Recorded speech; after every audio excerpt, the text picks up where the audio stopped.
तो ये आपका मैग्नीट्यूड को मतलब वेक्टर को रिप्रेजेंट करेगा। अब डायरेक्शन से पहले सबसे पहले हम बात करेंगे यूनिट वेक्टर। यूनिट वेक्टर जैसे कि नाम से पता चल रहा है बेटा, यूनिट वेक्टर का मतलब है वह वो वेक्टर जिसका मैग्नीट्यूड क्या है, 1। लिखो यूनिट वेक्टर की definition, a vector whose magnitude is 1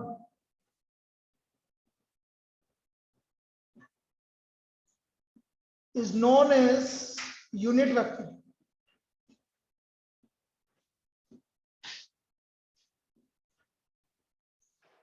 For a vector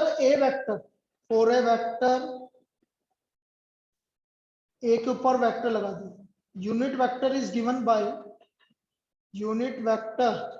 बेटा यूनिट वेक्टर को हमेशा ऐसे लिखेंगे, ए के ऊपर क्या लगा दिया, के।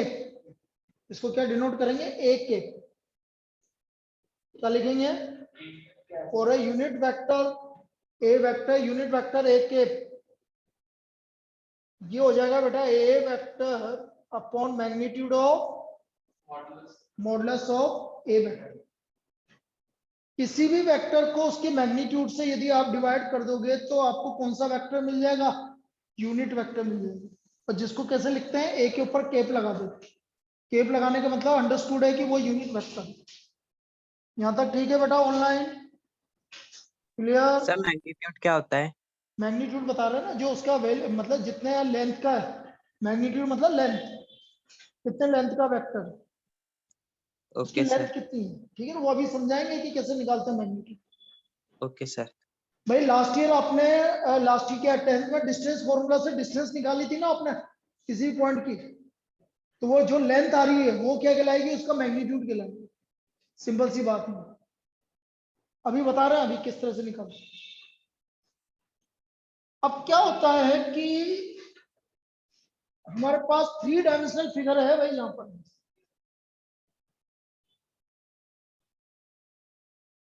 ये ओरिजिन, ये हमारा एक्स एक्सिस, मैं इसको वाई एक्सिस मान रहा हूं, और ये Z axis. X axis, Y axis and Z axis, these 3 axes are mutually perpendicular। कैसे, ऐसे। ये वाला देखो, सबको दिख रहा है भाई, ये रहा सब, ये एक्स एक्सिस है, ये वाई एक्सिस है, और ये जेड एक्सिस। बोलो एक्स और वाई के बीच में कितना एंगल है, वाई और इसमें भी 90। So these are 3 mutually perpendicular vectors या म्यूचुअली परपेंडिकुलर एक्सिस। एक आपका हो जाएगा एक्स एक्सिस, एक हो जाएगा वाई एक्सिस, और एक हो जाएगा जेड एक्सिस। एक्स एक्सिस की डायरेक्शन में यूनिट वेक्टर हमेशा हम लेंगे आई के। आई के लिखो, unit vector in the direction of x axis. Unit vector in the direction of x axis क्या लेंगे बेटा, आई के। जे के unit vector in the direction of y axis।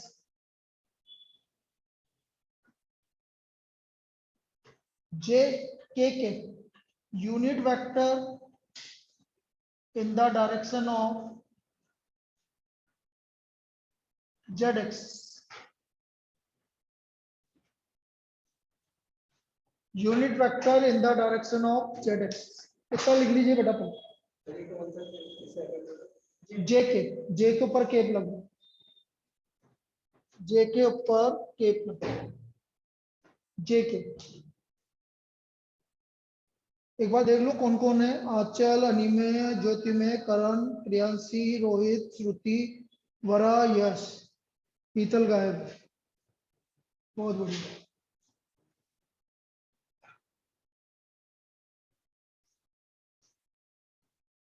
बहुत लंबी उम्र है, बहुत बुरी हो रही है ना, तो भी क्या पता क्या हो।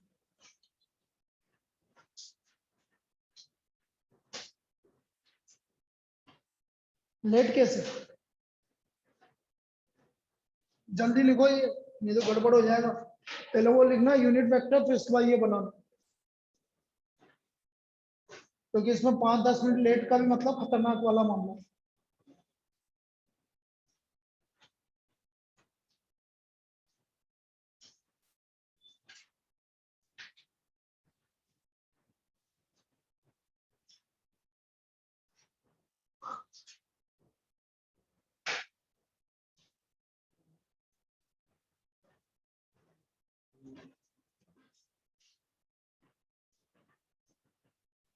चलो जब तक मैं ये लिख रहे हैं तो मैं एक चीज तो समझा देता हूँ।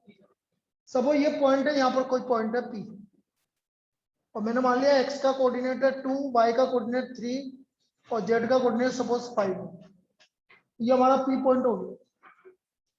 कोई भी पॉइंट कभी भी वेक्टर को डिनोट नहीं करेगा, वो हमेशा किसके, यदि आपको नहीं गिवन है, कोई भी एक पॉइंट गिवन है, तो एक्चुअल में वो पॉइंट होता है ओपी वेक्टर। कौन सा वेक्टर है वो?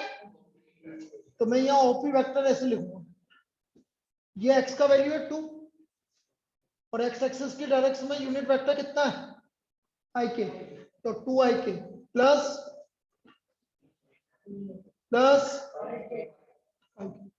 This is OP vector. तो ये ओपी वेक्टर है, इस तरह से ओपी वेक्टर निकालेंगे। OP vector equal to 2ik plus 3jk plus 5k।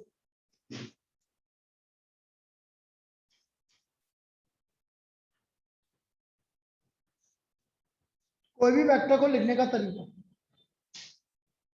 x का वैल्यू i केप का multiple 2ik plus 3jk plus 5k। अब यदि इसका मैग्नीट्यूड मुझे निकालना है तो देखना भाई, मैग्नीट्यूड ऐसे निकलेगा, i केप का मल्टीपल 2 है तो 2 का square plus 4 plus 9 plus 25, this is √38 unit. This is the magnitude, ये इसका मैग्नीट्यूड हो गया भैया। तो किसी भी वेक्टर का मैग्नीट्यूड का मतलब है ओरिजिन से डिस्टेंस। मैग्नीट्यूड का मतलब ओरिजिन से डिस्टेंस। यस, क्लियर है? मैग्नीट्यूड मतलब Yes, किसी भी sir. वेक्टर का ओरिजिन से डिस्टेंस। ठीक है, लिखो ये।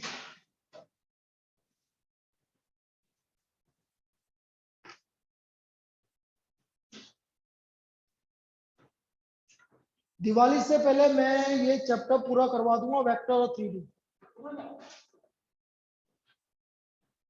ताकि फिर अब उसके बाद अपन जब भी स्टार्ट करेंगे फिर इंटीग्रेशन से स्टार्ट करेंगे और फिर आगे चलते रहेंगे। तो जो आप पहली बार एक बार पढ़ लोगे तो बहुत बढ़िया रहेगा तुम्हारे लिए।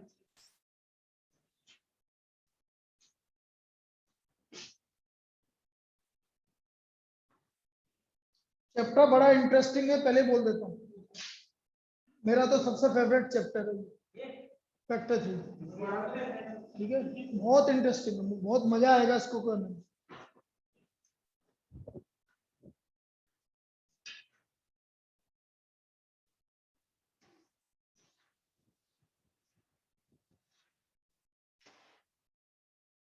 देख लिया? ऑनलाइन किसी को दिक्कत है बेटा यहाँ तक? बोलो भाई, किसी को दिक्कत है यहाँ तक? No, sir. बड़ा क्लियर है? Yes sir.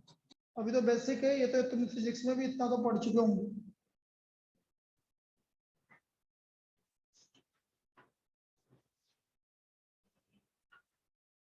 लिखो first problem, find the vector, find the unit vector in the direction of vector, in the direction of vector I cap minus 3j cap plus 5k। इसकी direction में मुझे unit vector निकालना है। अब बेटा जब उसने बोल दिया इसकी डायरेक्शन में, दो चीज होता है, एक तो बोलता फाइंड द यूनिट वेक्टर, सिर्फ यूनिट वेक्टर निकालना है, ये वेक्टर गिवन हो, लेकिन उसने बोल दिया unit vector in the direction, मतलब डायरेक्शन आप चेंज नहीं कर सकते। तो हम क्या करेंगे, कैसे करेंगे समझना। A vector i cap minus 3j cap plus 5k। सबसे पहले मैं इसका मैग्नीट्यूड निकाल दूंगा, मैग्नीट्यूड निकालने का तरीका अभी बताया मैंने आपको, 1 का स्क्वायर प्लस -3 का स्क्वायर, एक ही बात है वैसे, 5 का स्क्वायर। तो ये आ गया 1 + 9 + 25, इसका मैग्नीट्यूड आ गया √35। So therefore unit vector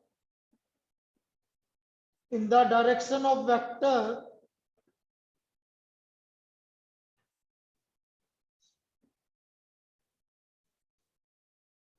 I cap minus 3j cap plus 5k cap is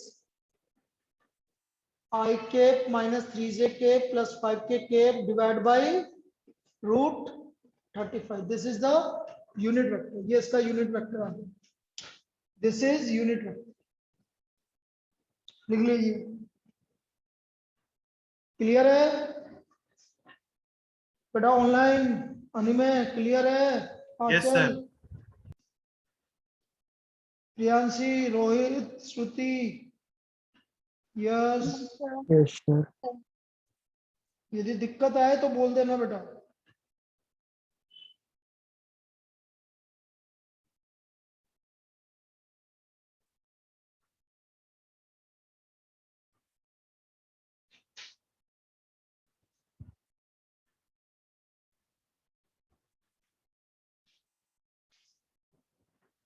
देखो करते हैं इसी टाइप का problem.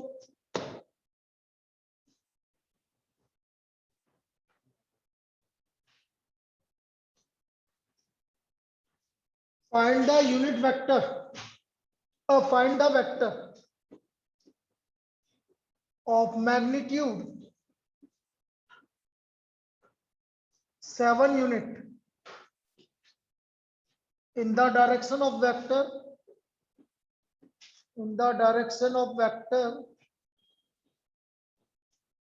5i cap plus j cap minus 3k cap. इसकी डायरेक्शन में मुझे 7 यूनिट का वेक्टर निकालना है. तो बेटा चाहे 7 यूनिट का निकालना हो चाहे 10 यूनिट का निकालना हो, यूनिट वेक्टर तो निकालना पड़ेगा यदि वेक्टर गिवन है आपको. हमें वेक्टर गिवन है इसकी डायरेक्शन में, तो इसका यूनिट वेक्टर निकाल के किससे मल्टीप्लाई कर देंगे? 7 से कर देंगे तो 7 यूनिट का वेक्टर आ जाएगा. यूनिट वेक्टर का मतलब 1 यूनिट का वेक्टर. मुझे कितने यूनिट का वेक्टर निकालना है? तो 7 से मल्टीप्लाई कर देंगे. तो देखो इधर ए वेक्टर गिवन है आपको 5i के प्लस जे के माइनस 3k के. इसका सबसे पहले मैग्नीट्यूड निकाल लो. डायरेक्ट भी लिख सकते हो, चलो लिख लो 5 का स्क्वायर, पहले ऐसे लिख लो. चलो तो ये आ गया 25 + 1 + 9, कितना हो गया? 35. सो देयरफॉर यूनिट वेक्टर, पहले यूनिट वेक्टर निकाल लो. यूनिट वेक्टर आ गया 5i के प्लस जे के माइनस 3k के upon √35. So vector of magnitude 7 unit. So vector of magnitude 7 unit.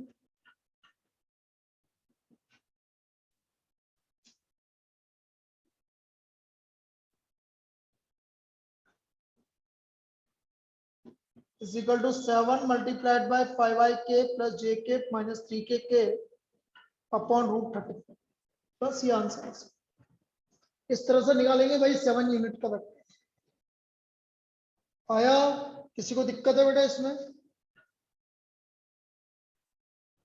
बेटा 7 यूनिट का वेक्टर निकालने में किसी को दिक्कत है? No, sir.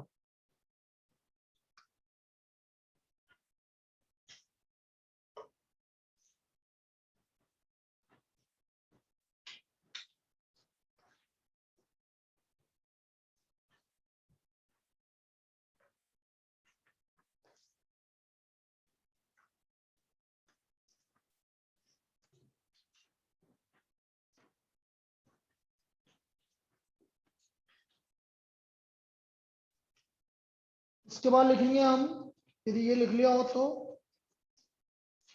Triangle law of vectors. Triangle law of vectors.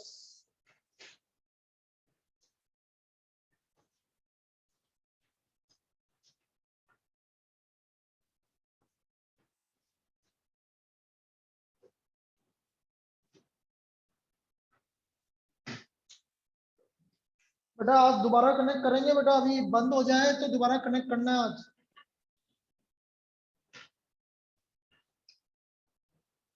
Triangle law of vectors, लिखिए इसको। If two vectors, if two vectors are represented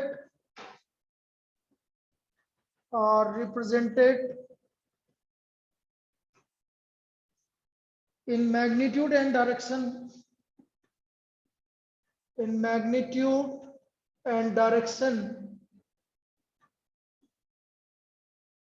by two sides of triangle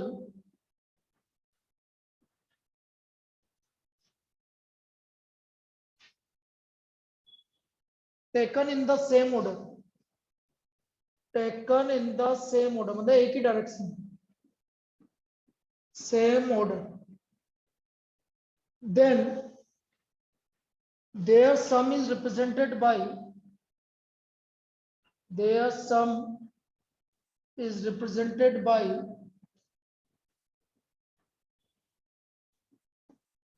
the third side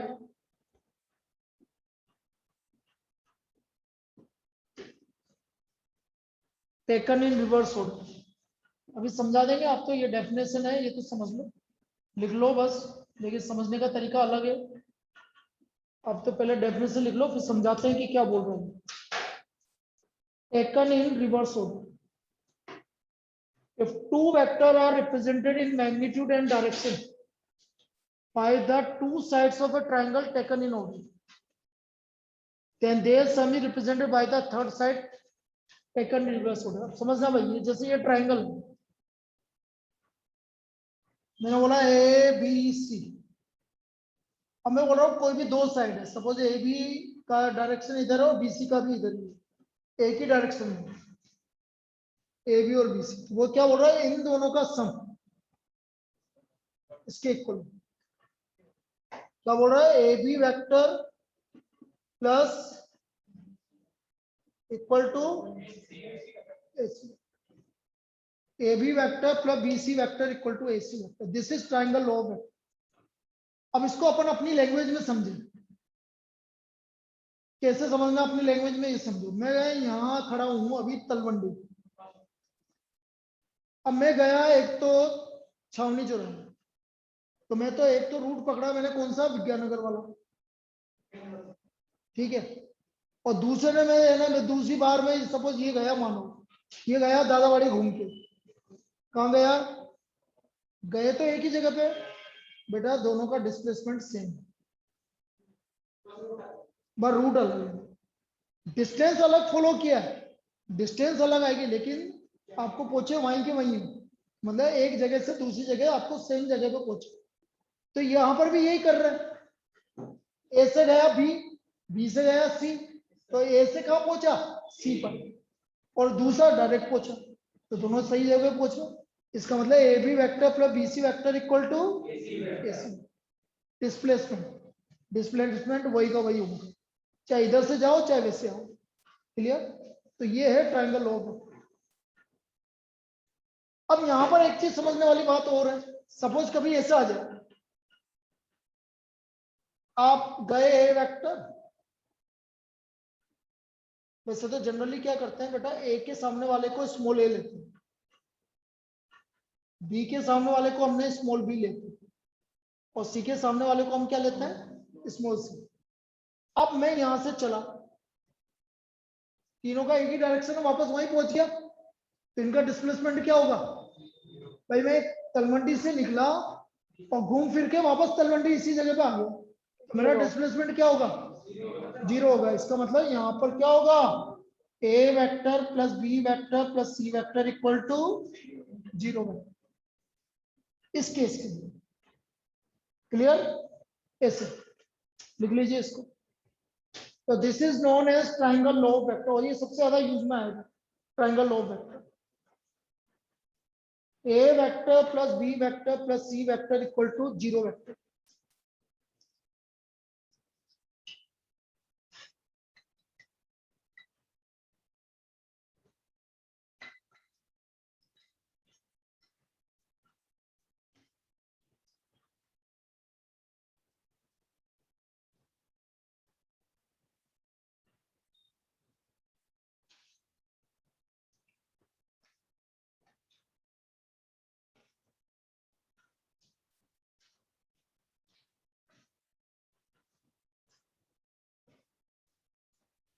लिख लिया?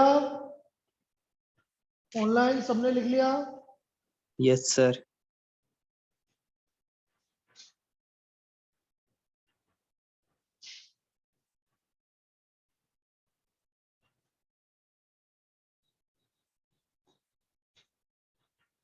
एक सेकंड। हेलो,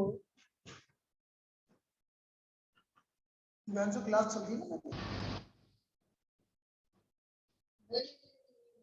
मैंने तो ये बोला ना, मैंने तो दे प्रश्न ये ऊपर करेगा क्या मतलब ये बोला क्यों बोल जाए बोला ना ये बोला मैं ये बोला चलो कोई बात नहीं मेरे पास।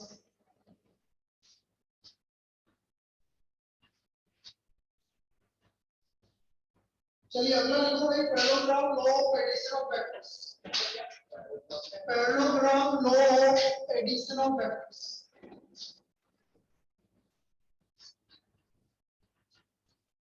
Parallelogram law of addition of vectors.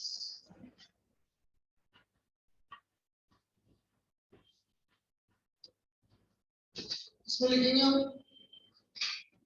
To vectors A vector B vector, two vectors and b vector are represented in magnitude and direction, in magnitude and direction by the two adjacent sides of the parallelogram. Adjacent मतलब पास-पास वाले sides of parallelogram.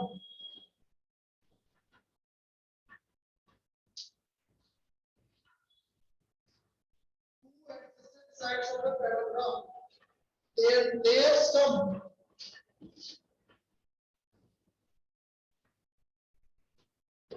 C vector. Then their sum C vector is represented by the diagonal. Is represented by the diagonal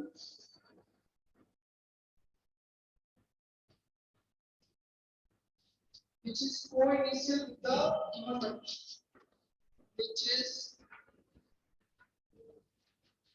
co-initial with the given vectors.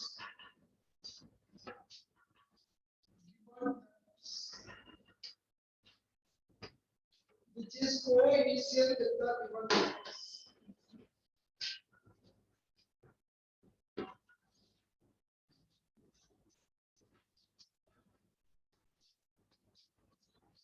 Rest up. दो vector है, ए vector B vector, समझ में ये पैराग्राम समझ।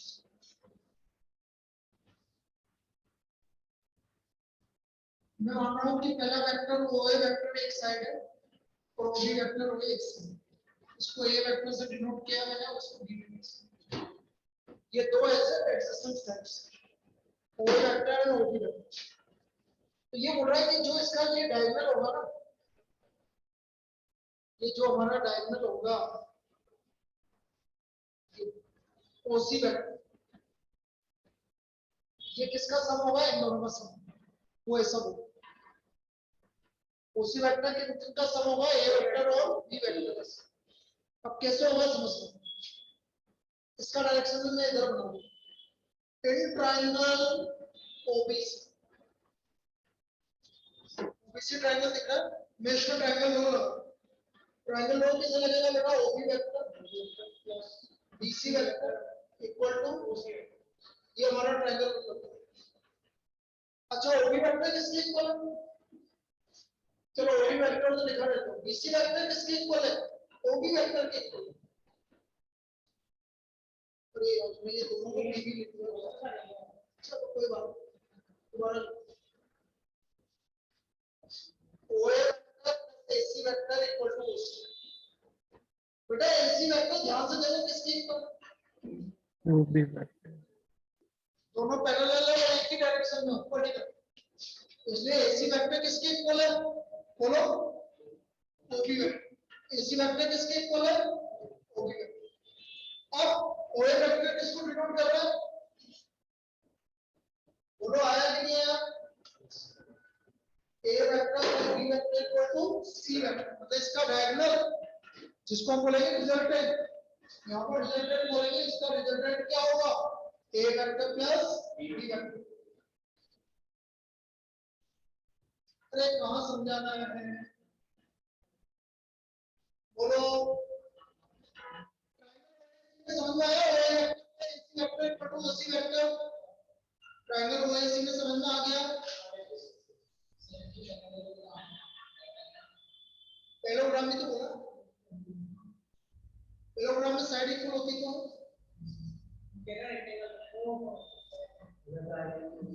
क्या क्या पंगा पड़ रहा है? बोल बोल बोल जल्दी बोल।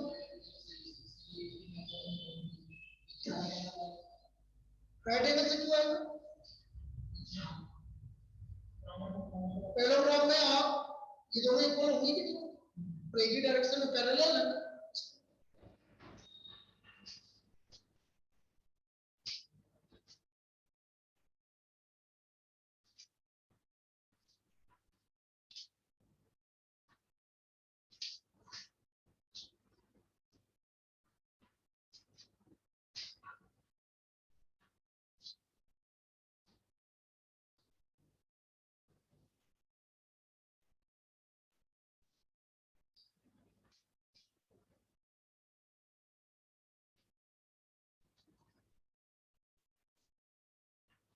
नेक्स्ट ये पोजीशन वेक्टर्स, पोजीशन वेक्टर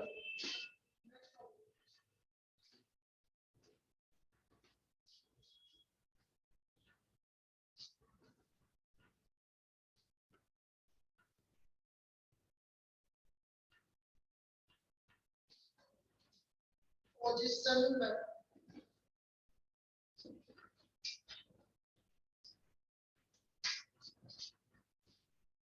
इसको लिखेंगे हम, इसके point O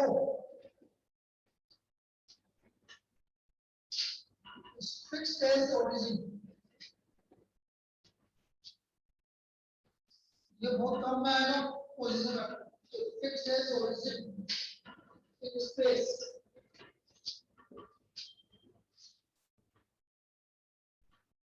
and P is any point,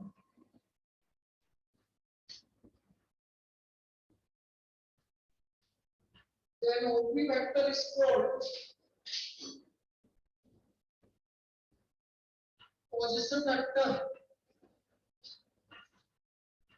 P with respect to O is called position vector of P with respect to O।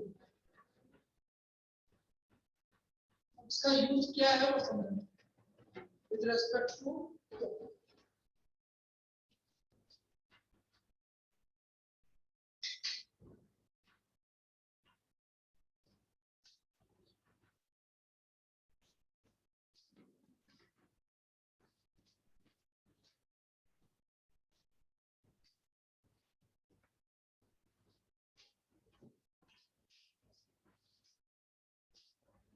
अगले मार्क्स का बन बहुत ज्यादा करो, तो मुझे लग रहा है कि पढ़नी तो वो सही भी लग रहा है, वो बात की जो स्टार्टिंग में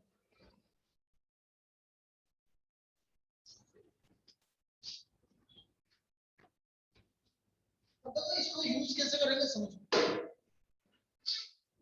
जैसे मैं आपसे बोल रहा हूँ ये ट्रायंगल, इसकी ये पोजीशन पे है पॉइंट ए बी सब एक ही कोऑर्डिनेट, मैंने बोल दिया 2 3 -2, बी के कोऑर्डिनेट गिवन है आपको 4 5 -7 या 7 और ये -6 2, ये आपके ट्रायंगल के कोऑर्डिनेट्स। तो बेटा आप ये बोलोगे कि ये वेक्टर आपका ये वेक्टर 2y के प्लस 3j के माइनस 4 के कोई भी पॉइंट वेक्टर को डिनोट नहीं करता। भैया आप ये बोलोगे कि कोई भी पॉइंट वेक्टर को डिनोट करता, जो भी वेक्टर होगा किसके रेस्पेक्ट में होगा, हमेशा ओरिजिन के रेस्पेक्ट। तो मैं देखूंगा, देखो इधर लिखूंगा मैं y वेक्टर या a वेक्टर, ये ओरिजिन है, ये कौन सा वेक्टर होगा, और वेक्टर क्या हुआ 2y के प्लस 3j के माइनस, ये कौन सा वेक्टर हुआ हमारा ओबी वेक्टर। ठीक है, इसलिए समझाने के लिए बना रहा हूं, इसे बनाना नहीं है, ये सिर्फ समझाने के लिए कि ये कैसा है। और ये हो गया आपका ओसी वेक्टर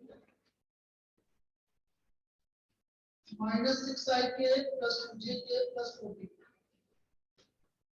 ये ओए वेक्टर ओबी वेक्टर और ओसी वेक्टर कितना बना लीजिए आप सब। भाई जो भी टेस्ट सीरीज आपकी चालू हो रही है वेडनेसडे से, उसको मार्क्स कम नहीं आने चाहिए किसी के भी। पहले वो दो चैप्टर के पहले तीन टेस्ट लेंगे। भाई आप टॉपिक भी आप ही डिसाइड कर लो, पहला टॉपिक है हमारा रिलेशन फंक्शन, दूसरा टॉपिक है मैट्रिक्स डिटरमिनेंट। सुन तो ले, ये दोनों एक साथ जाएंगे। डिफरेंसेस इन पूरा कंटिन्यूटी डिफरेंशिएबिलिटी डिफरेंसेस, दो टॉपिक जाएंगे आपके।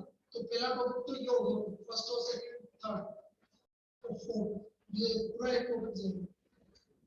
दूसरा टॉपिक जाएगा डिफरेंशियल प्लस एलपीटी, ये दूसरा टॉपिक जाएगा तुम्हारा। और तीसरा टॉपिक जाएगा सिर्फ कुछ बचा बस हो गए ये तीन टॉपिक। पहले वो तो तीनों एक साथ, पहले माइनर कैसे आएगा, ये माइनर ये माइनर ये माइनर, यदि इधर उधर करना हो तो आपको बता तीन एक साथ। अरे अकेला थोड़ी जाएगा मैट्रिक्स डिटरमिनेंट, एक टेस्ट मैट्रिक्स डिटरमिनेंट का क्यों जाएगा, उसमें है क्या, उसमें तो कुछ भी नहीं है मैट्रिक्स डिटरमिनेंट। नाइटी में कुछ है, रिलेशन फंक्शन में भी कुछ भी नहीं है। तुम इन दोनों में से एक टॉपिक कहीं और डाल सकते हो बस, इसके अलावा कुछ नहीं है, इसके अलावा कुछ भी नहीं हो सकता। ज्यादा ये तीन टॉपिक ज्यादा बड़े लग रहे हैं तो रिलेशन फंक्शन उठा के यहाँ डाल दो और डिवीजन। सर ये तीन माइनर तो बोलो भाई तुम्हारा सजेशन ऑनलाइन वालों जो लिखा वो सही है कि कुछ करेक्शन चाहिए, बोलो सही है। सही है।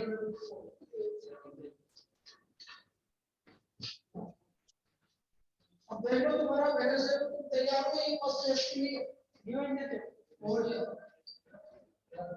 रिलेशन फंक्शन आइडिया को रहा है। तो टेस्ट कब है पहला, वेडनेसडे सर ये वाला वेडनेसडे? यही वेडनेसडे। तुम ओके सर। एक काम करो वेडनेसडे की जगह इसको थर्सडे कर लो ताकि 4 दिन मिल जाएंगे तुम्हें, उसके बाद आना फिर कोई दिक्कत नहीं, डिफरेंशियल एलपीटी में 3 दिन भी चल जाएगा। ठीक है,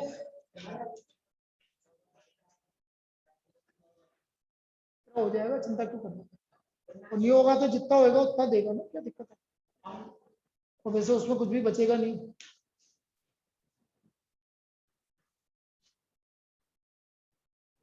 जितना होगा उतना दे देना, तो लिए दोबारा ले लेंगे मैट्रिक्स डिटरमिनेंट का, क्या दिक्कत है।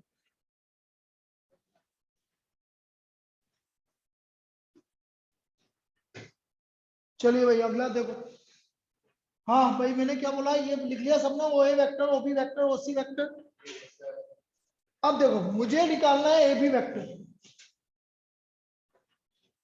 तो होता क्या है जो ए बी वेक्टर होता है बेटा, ये ऐसा है, बस ये पोजीशन वेक्टर है। क्यों आएगा अभी समझा दूंगा, लेकिन आपको ध्यान रखना है कभी भी ए बी वेक्टर निकालना है तो क्या लिखोगे, O B vector minus, suppose मेरे को निकालना है for example A C vector, बोलो क्या लिखोगे, सपोज मुझे सी बी वेक्टर निकालना है, क्या लिखोगे, समझ में आया। अब ऐसा क्यों हुआ एक प्रूव करके बता रहा हूं। इसका डायरेक्शन मैंने ए बी वेक्टर निकालना है मुझे, ये डायरेक्शन दोनों का डायरेक्शन सेम आ रहा है, तो इसका मतलब in triangle O A B, बोलो O A vector plus A B vector equal to, बोलो आ रहा है कि नहीं आ रहा, ट्राइंगल लॉ से O A vector plus A B vector equal to O B vector, बेटा आया कि नहीं आया, A B vector equal to O B vector minus O, ऐसा निकाल लो। A B vector, O B vector क्या है भाई हमारे पास, 4i के 5j के प्लस 7k के माइनस ओ ए वेक्टर कितना 2i के